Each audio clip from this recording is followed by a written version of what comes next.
Jesús respondió: ¿no hay 12 horas en el día? Si alguno anda de día no tropieza, porque ve la luz de este mundo. Pero si alguno anda de noche, tropieza, porque la luz no está en él. Dijo esto y después de esto añadió: nuestro amigo Lázaro se ha dormido, pero voy a despertarlo. Los discípulos entonces le dijeron: Señor, si se ha dormido, se recuperará. Pero Jesús había hablado de la muerte de Lázaro, mas ellos creyeron que hablaba literalmente del sueño. Entonces Jesús por eso les dijo claramente: Lázaro ha muerto. Y por causa de vosotros me alegro de no haber estado allí, para que creáis. Pero vamos a donde está él.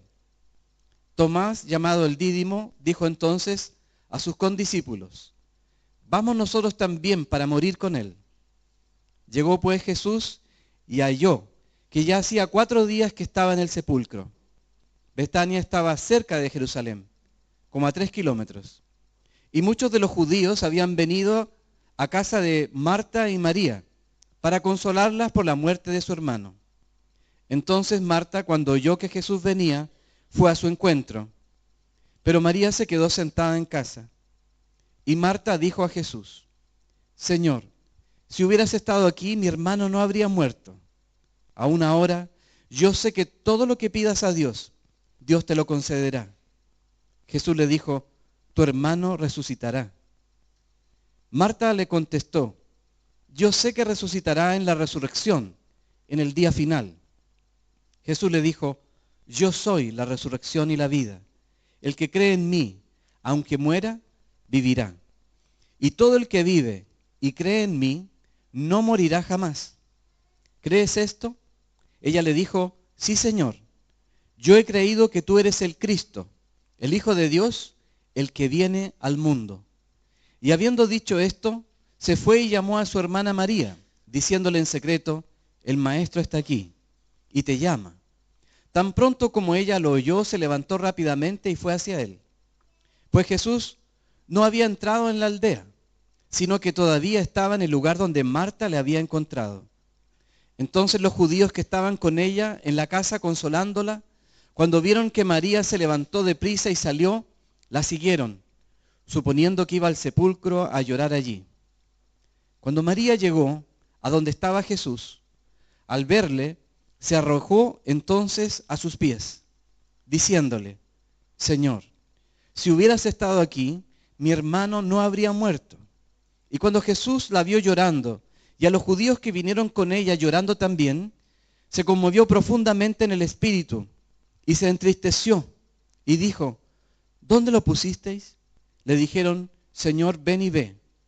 Jesús lloró. Por eso los judíos decían: mirad cómo lo amaba.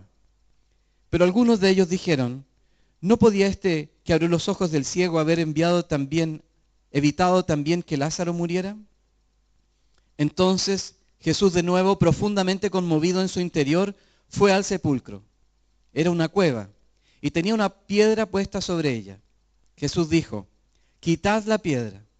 Marta, hermana del que había muerto, le dijo: Señor, ya hiede, porque hace 4 días que murió.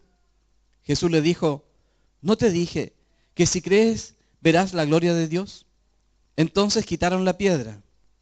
Jesús alzó los ojos a lo alto y dijo: Padre, te doy gracias porque me has oído.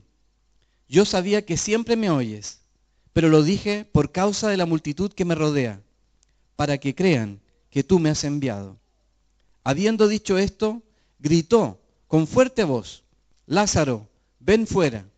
Y el que había muerto salió, los pies y las manos atados con vendas, y el rostro envuelto en un sudario. Jesús les dijo: desatadlo y dejadlo ir.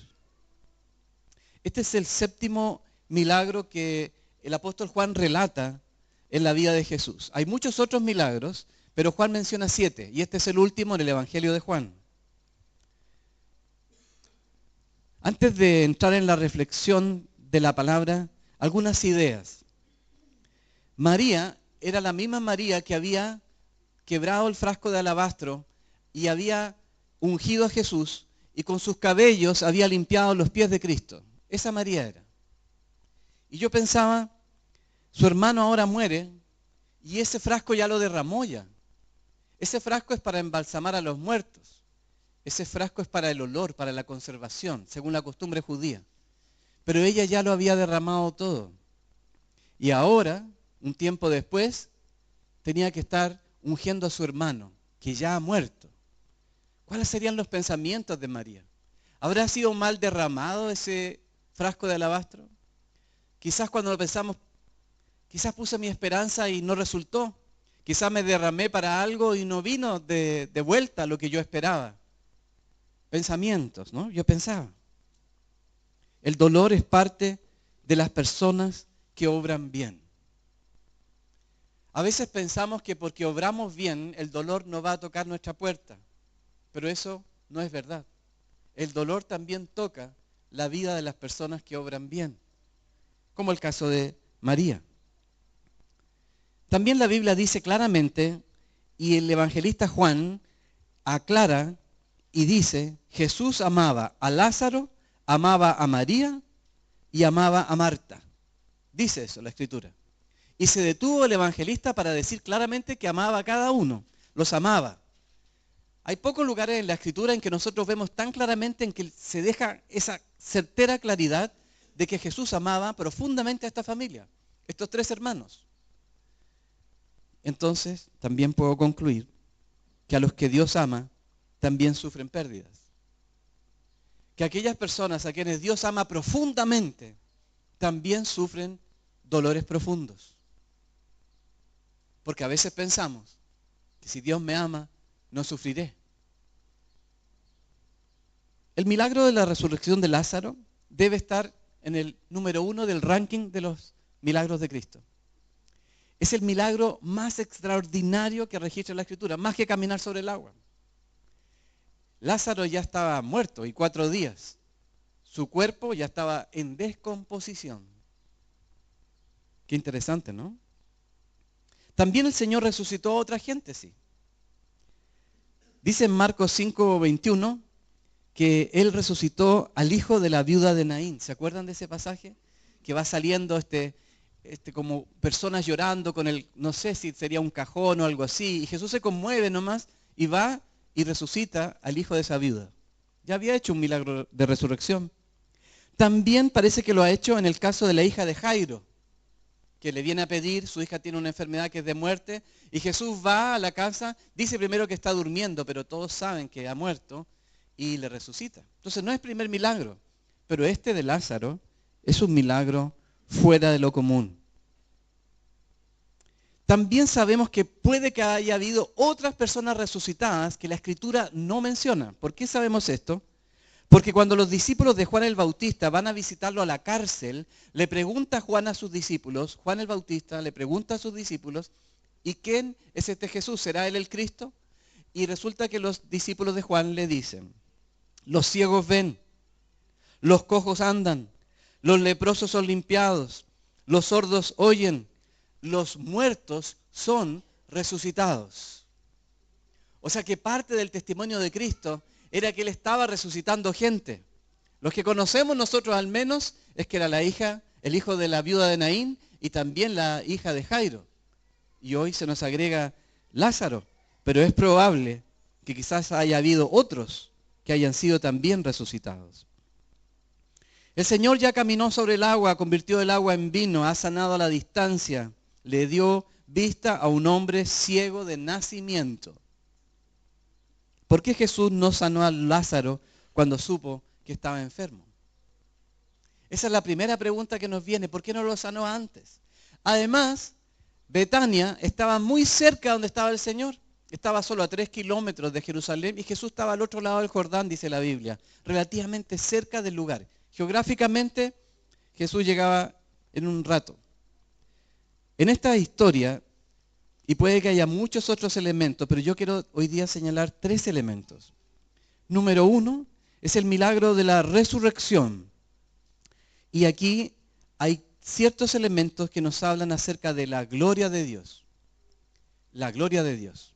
Entonces, un primer aspecto es la gloria de Dios. Un segundo aspecto de esta historia es la esperanza de un Dios que llora con nosotros, pero que también interviene. Dios interviniendo. Y tercero, es el mensaje simbólico que puede estar hablando nuestro corazón acerca de la vida de un hombre que está atado y el Señor lo saca de esas ataduras. Veo a lo menos esos tres elementos. Puede que haya muchos más, pero yo al menos ahora esta mañana quiero compartirles de esto. El número uno es la gloria de Dios.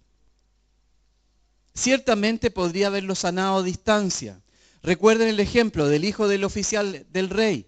Viene ahí, camina 32 kilómetros, llega donde está Cristo y le dice, mi hijo está enfermo de muerte. Y el Señor le dice, en ese momento, vete, él ahora vive. Ese hombre se da vuelta y camina 32 kilómetros de regreso. Llega a su lugar y le dicen, tu hijo ya está sano. ¿Cuándo fue? A la misma hora que Jesús le había dicho, vete, tu hijo ya vive. Entonces, ¿por qué no lo hizo así Jesús? ¿Por qué si ya sabía hacerlo así? Todos hemos llegado atrasados alguna vez. Algunos de ustedes son más atrasados que otros. A veces parece un don. A las personas pueden llegar atrasados a ciertos momentos. Llegar atrasado a un acontecimiento, a una boda, puede ser algo terrible, digamos. No van a repetir la ceremonia por ti. Llegas atrasado. Tengo un amigo pastor, ahora está pastoreando él en Quilpué, y somos amigos de que éramos jóvenes, todavía solteros. Y él resulta que en su primer funeral estaba muy nervioso, porque era la primera vez que él oficiaba un funeral. Así que, bueno, le puso todo el empeño para que la familia fuera consolada por la palabra del Señor y todos quedaran contentos. Era una familia no cristiana. Entonces ya como que notaba cierta animosidad y que haga la cortita nomás, queremos ir al cementerio. Así era el ambiente. Y era su primer funeral. Resulta que con los nervios, él se fue al cementerio de Playa Ancha porque escuchó que el cementerio era en Playa Ancha. Y era muy puntual, él es muy puntual. Así que llegó primero a Playa Ancha. El único problema es que el funeral, el entierro era en el Parque del Mar aquí en Concón. Así que llegó allá y no llegaba la gente. Decía que raro, tan irresponsable toda la gente, ¿verdad? Que aún no llega. Y ahí le avisan por teléfono de que acá. Imagínense la cara de la gente cuando él llegó al cementerio. Si ya había partido mal en la ceremonia y acá. Dice que él llegó con mucho temor, llegó como una hora atrasado al otro lugar y toda la gente alegando cuando él llegó. Bueno, al final hizo la ceremonia. Yo creo que él ahora no olvida de preguntar exactamente en cuál cementerio van a enterrar a ese muerto. Ahora, todos nosotros podemos llegar tarde, pero normalmente es por error. Aquí Jesús decide llegar tarde. No es que se le fue, no es que de alguna manera fue un momento de distracción. No, es un momento absolutamente intencional. Ahora, Dios no se atrasa, pero sí Él espera. Aquí hay un principio. Dios no llega atrasado, pero sí Dios espera para llegar. Si ustedes logran entender eso, van a poder cambiar mucho su vida cristiana. Porque a veces pensamos que Dios ya no llegó ya. Ya se le olvidó. Como tanto tiempo la oración, quizás ya se olvidó de que yo la hice. Pero el Señor no se atrasa. Él espera. Hay algo que demora la venida de Dios en nuestra vida. ¿Y por qué podemos concluir esto? Porque para que Dios intervenga, algo muchas veces tiene que morir. Algo tiene que morir para que Dios intervenga. A veces vivimos enfermos toda la vida, pero a veces es necesario morir a algo para que el Señor intervenga. A veces queremos vivir enfermos toda la vida y como que nos acostumbramos a ciertas enfermedades. Estoy hablando de algo mucho más que una enfermedad física, pero cosas que nos mantienen enfermos como cristianos. Y Dios lo que está esperando es que eso muera. Y nosotros seguimos orando, pero Dios quiere que eso muera. A veces estamos aferrados a algo y Dios quiere que tú te sueltes de allí. El Señor quiere que mueras a eso. Y por eso la venida se retrasa. Porque Dios quiere que tú veas su gloria. ¿Hay algo en nuestras vidas que no da la gloria a Dios? ¿Hay algo en mi vida que no da la gloria a Dios? ¿Que está vivo todavía allí y no glorifica a Dios? Porque Dios quiere que eso muera. Para que veas la completa gloria de Dios. A veces vemos en algunas personas, uy, yo veo a Dios en la vida de cierta gente y parece que tuviera a Dios como su favorito, vemos la gloria de Dios. Pero ¿por qué conmigo todavía no? Quizá algo tiene que morir. Algo en mi vida tiene que morir. Y el Espíritu Santo les revele a cada uno de ustedes de qué se trata. Porque sabe, a veces somos tan ciegos, no logramos verlo. A veces pensamos que tenemos la razón, que estamos haciendo todo bien. Pero el Señor rechaza su venida y no sabemos por qué. Que el Señor nos muestre si hay algo que está muerto en mí, que debe ser declarado muerto. Señor, esto ha muerto. Señor, este sueño ha muerto. Señor, esta expectativa ha muerto. Señor, este pecado ha muerto. Y Dios va en busca de lo muerto, ¿para qué? Para dar resurrección. Porque Dios no vino a este mundo a sanar, así nomás vino a dar vida a los que están muertos. Hay algo que Jesús quería dejar en claro, y es que no hay nada imposible para Dios, y que Él buscaba la mayor gloria de Dios. Si lo sanaba a distancia, confirmando la fe de algunos, pero resulta que mucha gente diría también, quizás no estaba enfermo. Quizás Lázaro no estaba enfermo, era una fiebre alta nomás. ¿Han escuchado eso con los milagros? Dios hizo tremendo milagro, no, si no era cáncer. Era un error en el diagnóstico del médico. Aunque decía ahí, pero vamos como aminorando las cosas. Muchos de nosotros hemos vivido milagros, pero de repente para no parecer un poco raros con la gente, lo vamos como humanizando el milagro. O lo vamos contextualizando. Yo recuerdo que nuestro primer año como misioneros en Bolivia, subimos a una montaña alta. No me permitían manejar el jeep todavía porque hay que aprender a manejar en la selva. Cuando llueve se pone muy gredoso. Es como manejar un barco. Es bien extraña la situación, es diferente. Claro, tienes que saber manejar, tienes que saber frenar. Yo no sabía eso. Así que un hermano que se supone que era el experto en esto, nos llevó a Nimic y a mí a una conferencia que tenía una denominación en un lugar, pero para llegar a ese pueblito, en la selva, había que cruzar una montaña. Así que íbamos para allá y llegamos a la montaña. Lo tremendo fue que subimos arriba y arriba se desató una tormenta, que en la selva son muy cortas. Es como una cortina de agua que aparece y después se va. Así que estábamos en la punta y empezó a llover. Y entonces, ¿qué hacíamos? Y el hermano dijo, no hay problema, se llama hermano Dionisio, igual que el Dionisio que tenemos acá, el hermano Dionisio. Y el hermano Dionisio no dice, no hay ningún problema.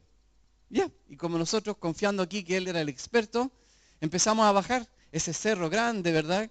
En medio de un tobogán, en realidad porque se hace como greda. Este era un Toyota Land Cruiser grande, era un auto grande. Entonces de repente íbamos así bajando, de repente íbamos de costado bajando, y de repente íbamos así, de espalda bajando. Yo he contado esta historia antes, ¿verdad? Cuando yo pensé, yo no llevaba ni meses de casado. Y yo dije, Señor, ¿cómo voy a terminar así? Digamos, ni siquiera un año de casados con la Nimic y toda la cuestión de las misiones, la iglesia orando por nosotros y todo se acaba ahora. Así que íbamos así y de repente este hermano Dionisio logra recuperar nuevamente que la punta vaya hacia abajo. Ahora, yo lo estoy contando ahora, pero imagínense el ambiente que teníamos los tres en esa camioneta. Porque de aquí caerse, esos son barrancos muy grandes. O sea, te cae una vez y chao, no hay otra opción. Así que ahí estamos, cayendo ahora y viene una curva cerrada y yo veo que el auto va a salir volando. Entonces, yo recuerdo todavía, voy de copiloto, miro la Nimic, yo le tiendo la mano, imagino lo que yo pensaba. Pensaba que yo la iba a agarrar, que la iba a tomar con mi brazo izquierdo. ¿Verdad? Muchas películas de James Bond, ¿verdad? Sí, yo he visto muchas, pero no sé cómo lo hace James, pero a mí no me resultaba. Entonces yo, miren, lo que va, abro la puerta con el pie para saltar. Claro, porque todo eso está ocurriendo. Abro la puerta con el pie. Trato de sacar al enemigo. No puedo. Ni siquiera puedo abrir bien la puerta. El auto va hacia caer, logra hacer una especie de curva y chocó con algo en la curva. Y chocó con algo en seco. En seco, no se deslizó el auto, ¿verdad? Paró en seco, paró como que hubiera chocado con algo. Y ahí estábamos nosotros, entre que llorando, entre la emoción y todo, nos bajamos del auto a ver qué nos había detenido y no había absolutamente nada. Era tan impresionante porque en el fondo uno piensa, hay una piedra, hay un árbol, hay un algo. no había nada. Pero fue lo impresionante es que no paró en seco. O sea, era algo que lo detuvo completo de una vez. No hubo roncear, no existió ese elemento. Y yo recordaba, Señor, ¿verdad? Dios Todopoderoso. Yo estoy seguro que fue un ángel de Dios que apareció en ese momento y contuvo esa mole de no sé cuántas toneladas. Fue detenida en ese momento, pero en seco. Este elemento no lo puedo callar porque era tan importante para esta historia, porque es la verdad. Pero de repente uno con el tiempo dice, no, quizá en realidad el hermano de Dionisio nos hizo pasar un momento de terror nomás y es pesado con las bromas, digamos. O frenó el auto de costado, no sé, pero en fin, uno empieza como a buscarle la cosa. En el caso del Señor Jesucristo, este milagro era tan notorio, era tan increíblemente espectacular, pero es porque tenía un propósito. Y Él lo declaró, porque este milagro será para la gloria de Dios. Este milagro no es así nomás, esto tiene un propósito mayor. De hecho, la muerte de Lázaro es la antesala de la muerte de Cristo. Porque fue tan grande el milagro que los judíos decidieron matar a Cristo después de ese milagro. Porque ya no aguantaban, la gente iba a seguir a Jesús con ese milagro. Ellos no soportaron la idea de que Él hiciera un milagro tan extraordinario. Y desde ahí se decide la muerte de Cristo. Jesús sí sabía lo que venía. No solo la resurrección de Lázaro, sino su propia muerte. El Señor quería revelar esto. El Señor tuvo un propósito cuando caminó sobre el agua. Había una revelación allí. Ten fe, le dice. Fe. Generalmente los milagros son para animarnos a creer. Este milagro era mayor que esos. Él quería revelarse como el Cristo. Sin embargo, les dejo la pregunta. ¿Hay algo que detiene la gloria de Dios en tu vida? ¿Hay algo que impide que Cristo llegue hoy a tu vida? ¿Hay algo que lo está deteniendo en otra aldea y por eso nunca llega? Porque hay algo que está vivo en ti y no ha muerto. Por favor, tomen eso. Piénsenlo. Segundo, el Dios que llora con nosotros y que también interviene. En este relato de la Biblia, debo decir que la imagen de Marta ha cambiado profundamente para mí. Siempre uno habla de Marta, Marta, afanada estás, pero aquí Marta, y lo estudié, en realidad estudié mucho este pasaje y viendo qué opinaban otros. Y dicen que este es un pasaje, uno de los pináculos de la Biblia y que Marta es protagonista de ese pináculo. Que aquí Marta va a mostrar una fe que nadie nunca ha mostrado. La misma Marta que estaba afanada será esta Marta, que veremos ahora en acción. Porque las dos, Marta y María, le dicen al Señor cuando llega 4 días después, si tan solo tú hubieras estado aquí, esto habría sido diferente. Si hubieras llegado 4 días antes, esto habría sido diferente. Y Marta le dice eso al Señor, pero agrega, aún ahora, en el verso 22, yo sé que todo lo que le pidas a Dios, Dios te lo concederá. Y nunca me había dado cuenta de ese detalle, ¿verdad? Porque uno cuando lee estas historias tan conocidas se pierde de muchos detalles. Marta le dice al Señor, llegaste tarde, pero yo sé que cualquier cosa que tú le pidas a Dios, y cualquier cosa que incluirá cualquier cosa. Y para ella en ese momento cualquier cosa estaba clarito cuál era. Cualquier cosa que tú pidas, eso va a ser. O sea, ella va en contra de todo, en contra del olor, en contra de la ceremonia, en contra de esa piedra, en contra de lo que dirán, en contra de todo lo que ocurrirá. Ella le da el espacio a una fe extraordinaria. Luego ella declarará, y tú eres el Cristo. Hace la misma declaración que Pedro cuando el Señor le dice, sobre esa roca construiré mi iglesia. Se refiere a la fe. La misma fe que tuvo Pedro la está mostrando al mismo nivel Marta. La que uno critica tanto, ¿no? Esa que siempre anda preocupada de lavar los platos y la silla y la comida. Y se pierde lo importante porque Marta está sentada frente al Señor. Pero esta Marta parece que aprendió. ¿No les da esperanza eso a los que son Martas o Martos de ustedes? ¿No les da esperanza el saber que podemos cambiar? Que no hay aquí un timbre que dice ahí está nomás y nunca cambiará. Esto es esperanza para ustedes y para mí. Porque a veces uno dice, ¿cuándo voy a cambiar? ¿Cuándo voy a por fin ser una persona diferente? ¿Cuándo estos temores se irán? ¿Cuándo voy a ser una persona más disciplinada, más coherente? ¿Cuándo voy a vencer sobre este pecado? ¿Cuándo voy a ser un cristiano que le hace por fin caso a Dios? ¿Cuándo voy a hacer esa misión a la cual Dios me ha llamado? ¿Cuándo voy a ser parte de ese hogar, de ese orfanato que Dios me dijo que yo tenía que levantar? ¿Cuándo voy a abrir esa casa para mujeres que tienen problemas de abuso? Yo voy a abrir. ¿Cuándo? Y el Señor es aquel que aparece en nuestras vidas. Y también aparecen estas Martas que nos dan esperanza. Les voy a dejar una frase que a mí me encantó mucho. En la gramática de Dios, ustedes nunca pongan una coma cuando Dios puso un punto. Pero tampoco pongan un punto cuando Dios solo puso una coma. A veces, hermanos, Dios ha puesto sobre nuestra vida punto. Se acabó. No le pongas una coma ahí, porque seguimos haciendo aquellas cosas que Dios dijo, se acabó.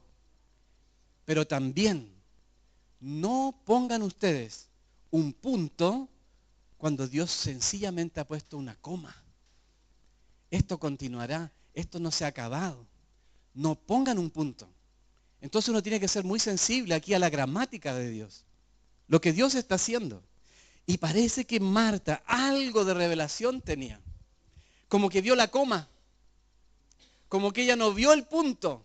Todos los demás vieron el punto. El punto aparte. El punto final. Pero Marta metió una coma entre medio. O vio la coma que Cristo había puesto entre medio. Marta nos habla de una fe que puede aparecer como desconectada de la realidad. Y yo les quiero hablar ahora acerca, un minuto, acerca de la realidad. La realidad nosotros la observamos por los sentidos. La vista, el tacto, el olfato, el gusto, el oído. Así nos conectamos con la realidad.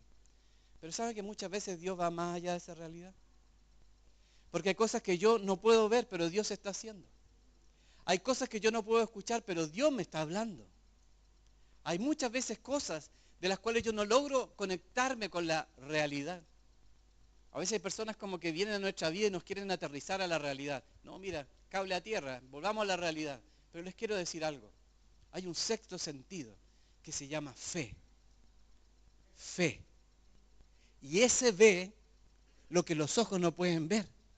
Y ese escucha lo que nuestros oídos humanos no pueden escuchar. Y por eso es tan importante estar ejercitados en este sentido de la vida. Porque si no viviremos como cristianos terrenales, no conectados con el mundo espiritual. Hermanos, si tú eres nacido de nuevo, si tienes a Cristo en tu corazón, tú ya tienes una doble identidad. Hay una identidad aquí en la tierra, claro, la veo, el reloj avanza. Las circunstancias están allí. Pero yo también soy parte de otra realidad. Yo soy eterno gracias a Cristo Jesús. Este estuche se está acabando, cada día avanza rápido, pero hay un hombre interior que se va renovando día a día. Y ese hombre quedará para siempre, según la promesa de aquel en el cual yo creo. Yo vivo sobre eso. Cuando a veces estoy en mi casa clavando un clavo y le ponemos tanto empeño, supe que estaban, no voy a decir quién, estaban arreglando la casa de uno de ustedes, ¿verdad? Y uno quiere que la pared quede bien y que las cosas queden bien. Y está bien. Pero ¿saben? Es solo por un rato nomás. Es solo un momento eso. Es en un abrir y cerrar de ojos, todas esas cosas se acabarán. Así que no nos afanemos mucho por las cosas que tenemos acá.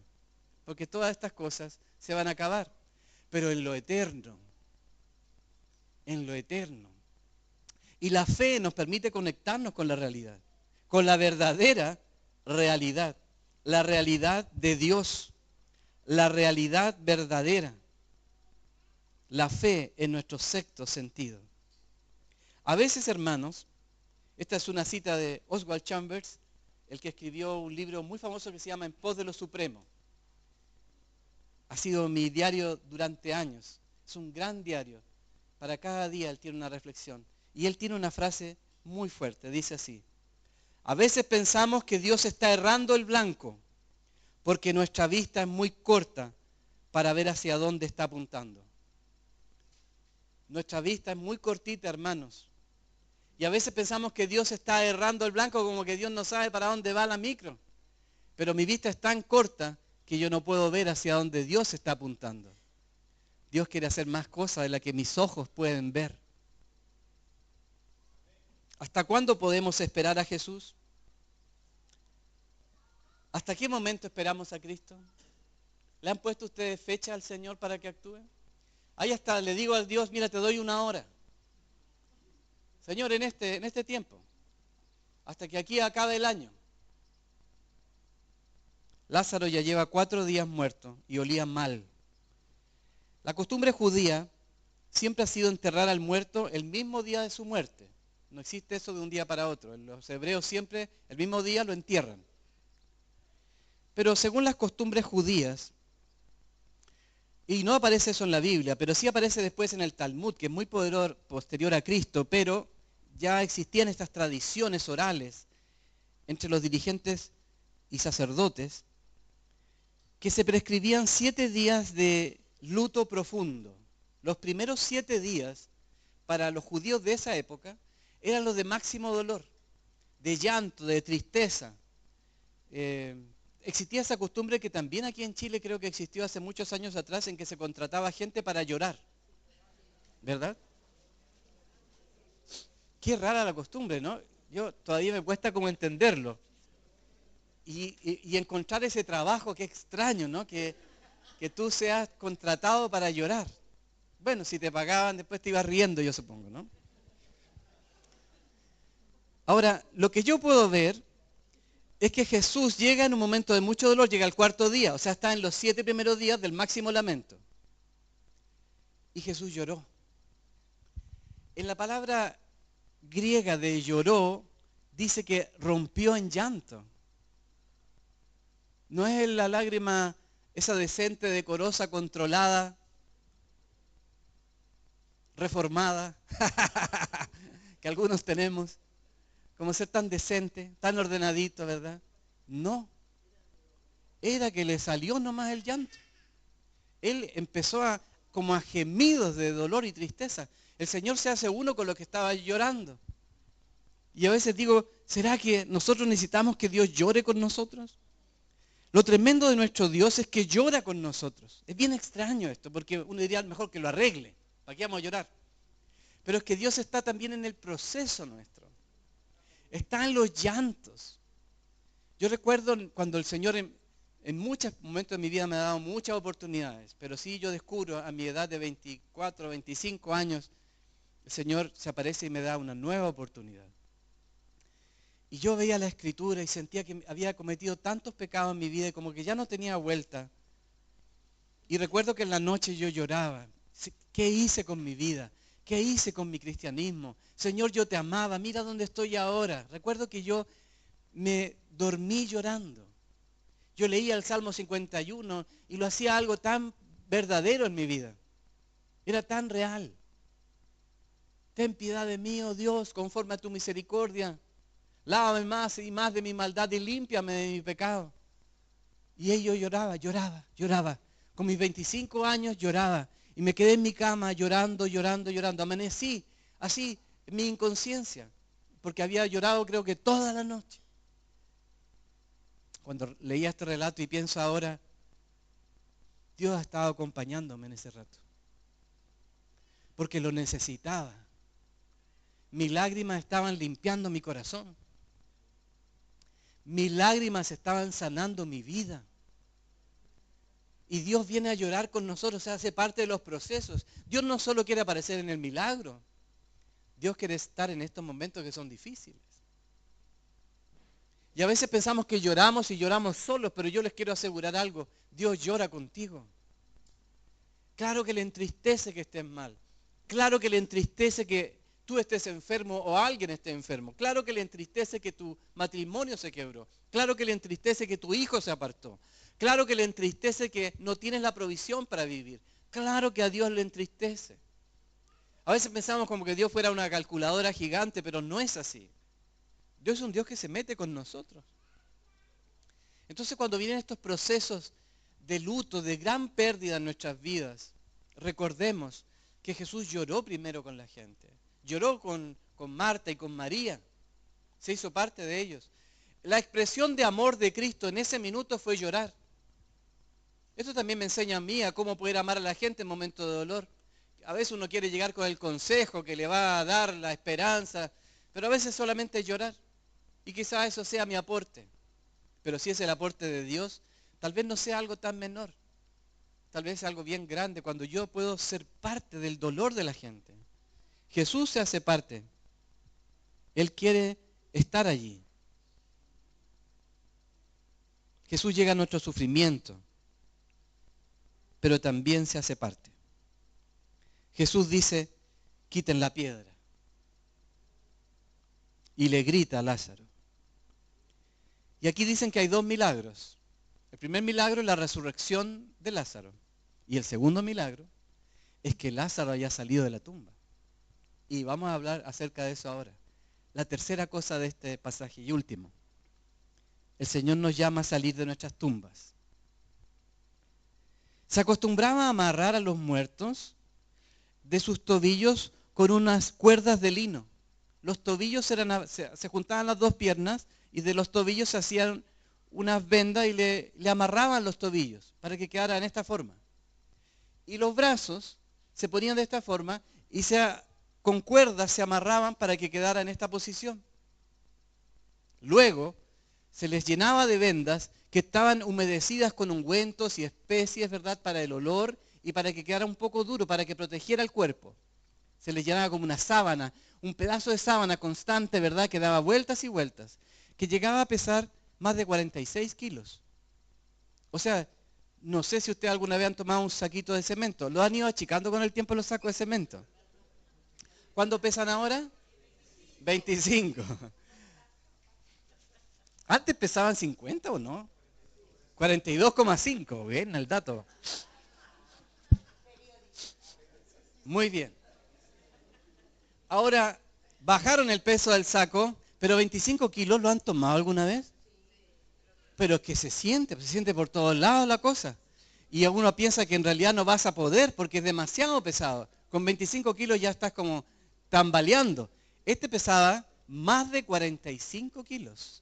Solo el embalsame, solo las telas que eran tan gruesas. Las telas que cubrían la cabeza eran del ancho de un pie que quedaba sobre la piel.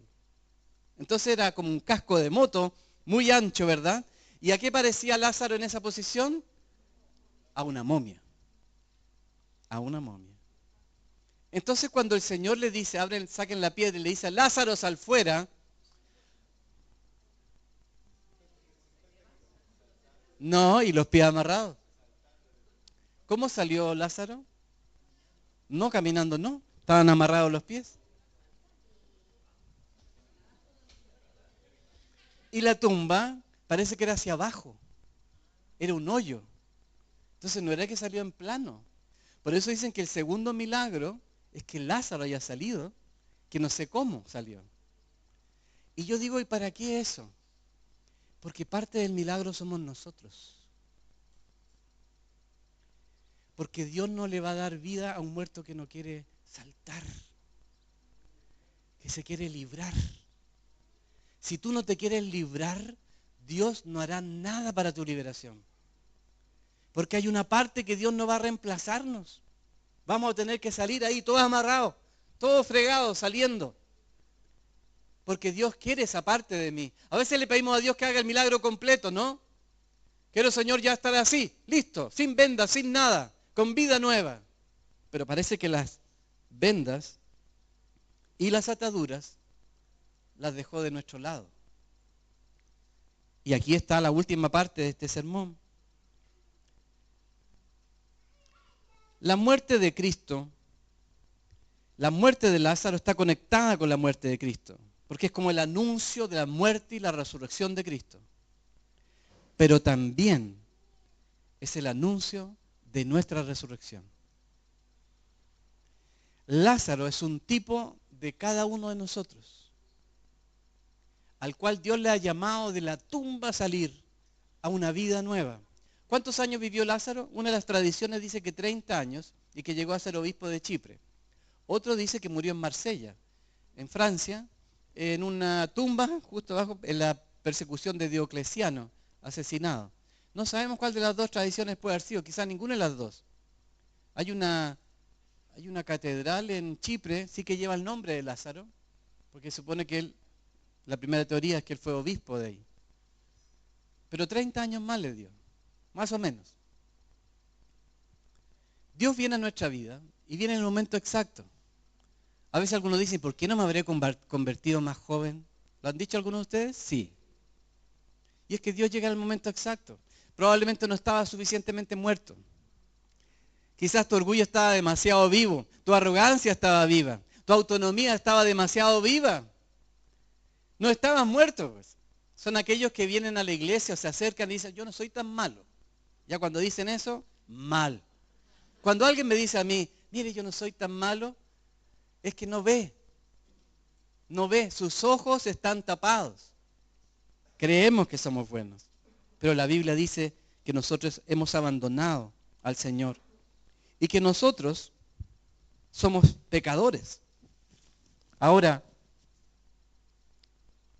y en la recta final de este sermón, cuando nosotros pecamos, nuestras vidas se vuelven como atrapadas, como envueltas por vendas.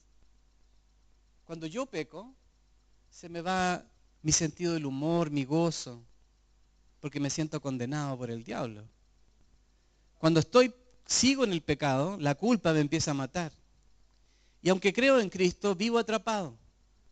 Mis malas decisiones, mis tonteras, me atan, me amarran. Cuando me piden a mí, ¿alguien puede orar? Mi conciencia me dice, no, tú no. Y el diablo en realidad me está diciendo, no, tú no. Porque nos mantiene amarrados.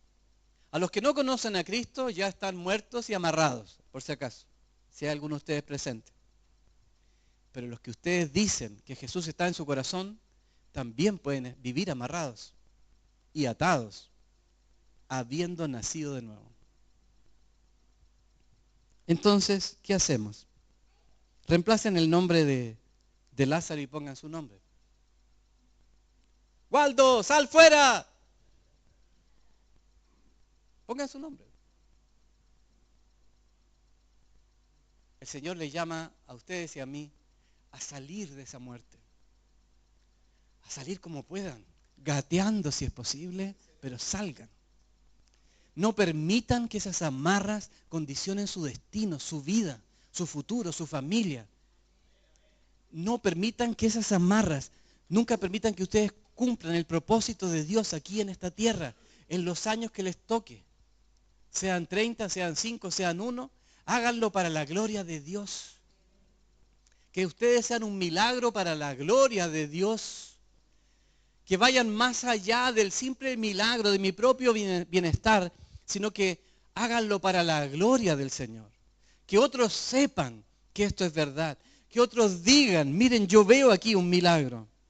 Dios quiere romper tus vendas y tus amarras. Pero Dios no va a romperlas, sino que Dios te pide que acudas a Él primero. Para que el milagro ocurra,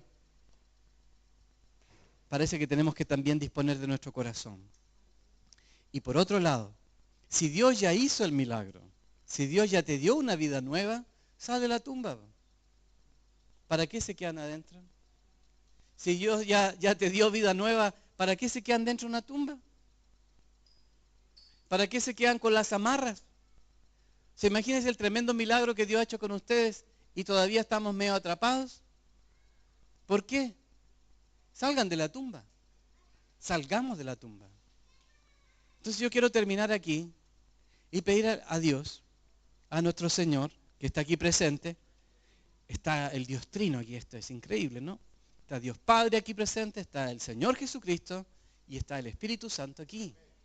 Está aquí. Y no necesitamos a los músicos. Los músicos quédense donde están. Porque esto también puede ser para ustedes. ¿Por qué no salimos de la tumba y venimos para que el milagro sea completo? Que no solo tengas una vida resucitada, sino una vida libre? ¿Cree en eso? Porque aquí hay que ejercitar el sexto sentido, la fe. La fe. Marta creyó que aunque Cristo estaba 4 días muerto, Lázaro 4 días muerto, y ya echaba olor y descompuesto, Marta le creyó al Señor. ¿Tú le crees que aunque tu vida está echando mal olor y que son tantas las malas decisiones que piensas que a ti ya se te pasó la hora, ¿por qué no te sacudes de eso y pones esa fe como Marta? Y dices, mira, aunque veo que aquí está todo frito y liquidado y esto está muerto, remuerto, yo creo que tú lo puedes resucitar. Y aunque todos digan que murió, aquí está el enredo también. Aunque el mundo te grite, se acabó, yo le escucho a Dios que me está llamando. Y yo voy a ir. ¿Tú vas a ir? Ese es el tema. Entonces yo quiero animarlos hoy día. Estoy orando ya de temprano, más temprano, para que Dios hiciera algo. Dios ya empezó a hacer algo en el tiempo de oración. Y yo creo que Dios quiere aquí quitar vendas, quitar ataduras. Entonces voy a pedir a aquellos que se saben aludidos, que puedan pasar aquí adelante. No quiero a los músicos tocando esta vez. Muchas gracias, amados hermanos. Lo han hecho maravilloso. Pero solo queremos ahora escuchar a nuestro Señor. Y otra vez lo harán con los músicos. Pero hoy quiero también invitar a todos los que lo necesiten. ¿Quieren estar un rato para hablar con Dios en silencio? Háganlo ahora. Hablen con Él un rato.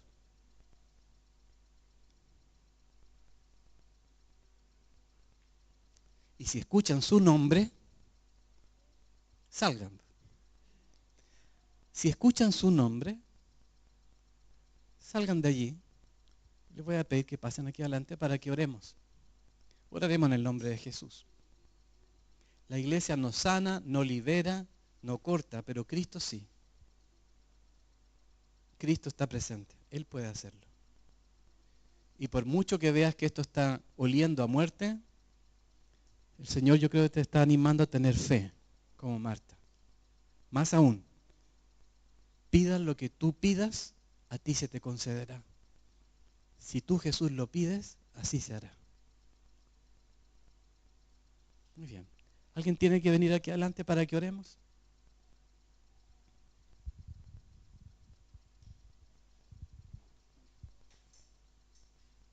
Si escuchan su nombre ahí que les dice sal fuera, no les vamos a pedir que ustedes cuenten cuál es la atadura. Es algo entre ustedes y Dios. Tú conoces las amarras que hay y dónde están apretando. Tú sabes lo que a ti te inmoviliza y que te tiene atado. Eso es algo tuyo, entre tú y el Señor. La cuestión es que no solo salimos aquí para recibir consuelo, Dios no solo quiere llorar contigo ahora. Dios no solo quiere llorar por lo que estás viviendo. Ciertamente lo hace. Pero Dios también quiere intervenir ahora.